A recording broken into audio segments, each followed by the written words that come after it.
আউযু বিল্লাহি মিনাশ শাইতানির রাজিম। বিসমিল্লাহির রহমানির রহিম।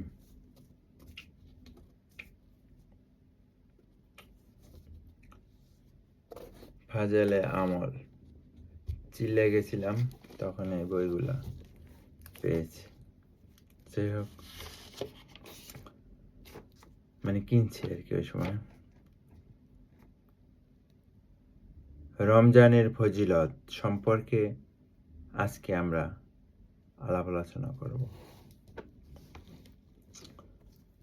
অর্থ: হযরত সালমান রাদিয়াল্লাহু হতে বর্ণিত আছে, তিনি বলেন, প্রিয় নবী করিম সাল্লাল্লাহু আলাইহি সাল্লাম শাবানের শেষ তারিখে আমাদিগণকে নসিহত করিয়াছেন যে, তোমাদের মাথার উপর এমন একটি মর্যাদাশীল মোবারক মাস ছায়াস্বরূপ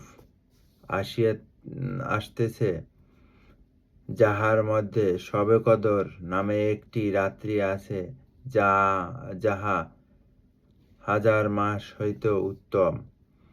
আল্লাহ তাআলা রোজা তোমাদের উপর ফরজ করিয়াছেন এবং রাত্রি জাগরণ অর্থ তারাবি পড়াকে তোমাদের জন্য পুণ্যের কাজ দিয়েছে। যে ব্যক্তি এই মাসে কোনো নফল আদায় করিল, সে যেন রমজানের বাহিরে একটি ফরজ আদায় করিল। আর এই যে মাসে একটি ফরজ আদায় করিল, সে যেন অন্য মাসে 70টি ফরজ আদায় করিল। হুজুর সাল্লাল্লাহু আলাইহি ওয়াসাল্লাম আরো বলেন, ইহা সওয়াবের মাস এবং সওয়াবের পরিবর্তে আল্লাহ পাক বেহেশত রাখিয়াছেন। ইহা মানুষের সহিত সহানুভূতি করিবার মাস। এই মাসে মোমেন লোকদের রিজিক বাড়িয়ে দেওয়া হয়। যে ব্যক্তি কোনো রোজাদারকে ইফতার করাইবে, সে ব্যক্তি জন্য উহা গুনাহ মাফের ও দোজখের অগ্নি হইতে নাজাতের কারণ হইয়া দাঁড়াইবে এবং উক্ত রোজাদারের সওয়াব সমতুল্য সওয়াব সে ব্যক্তি লাভ করিবে, অথচ রোজাদারের সওয়াব বিন্দু মাত্র কম হইবে না। সাহাবারা জিজ্ঞাসা করেছিলেন, হে আল্লাহ নবী সাল্লাল্লাহু আলাইহি ওয়াসাল্লাম, আমাদের মধ্যে অনেকেই এই সামর্থ্য নাই যে সে অপরকে ইফতার করাইবে, অর্থ পেট ভর্তি করে খাওয়াইবে। হুজুর সাল্লাল্লাহু আলাইহি ওয়াসাল্লাম বলেছেন, পেট ভর্তি করিয়া খাওয়ার জরুরি নয়।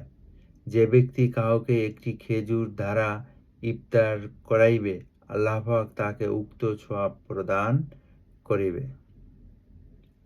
হুজুর সাল্লাল্লাহু আলাইহি ওয়াসাল্লাম আরো বলেন, ইহা এমন একটি মাস যাহার প্রথম দিকে আল্লাহর রহমত অবতীর্ণ হয়, দ্বিতীয়াংশে মাগফিরাত ও তৃতীয়াংশে দোজখ হইতে মুক্তি দেওয়া হয়।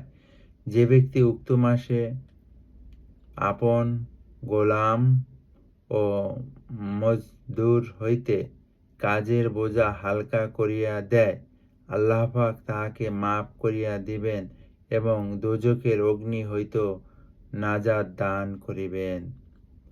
হুজুর সাল্লাল্লাহু আলাইহি ওয়াসাল্লাম আরো বলেন, 4 কাজ রমজান মাসে বেশি করিয়া করিবে। 2 কাজ আল্লাহর সন্তুষ্টির জন্য এবং 2 কাজ যাহা না করিয়া তোমাদের উপায় নাই।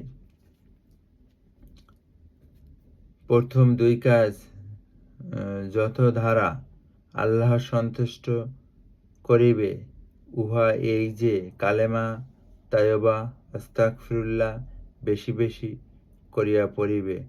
দ্বিতীয় 2 কাজ এই যে আল্লাহর নিকট বেহেশতের প্রার্থনা করিবে ও দোজখ হইতে পানাহা চাইবে।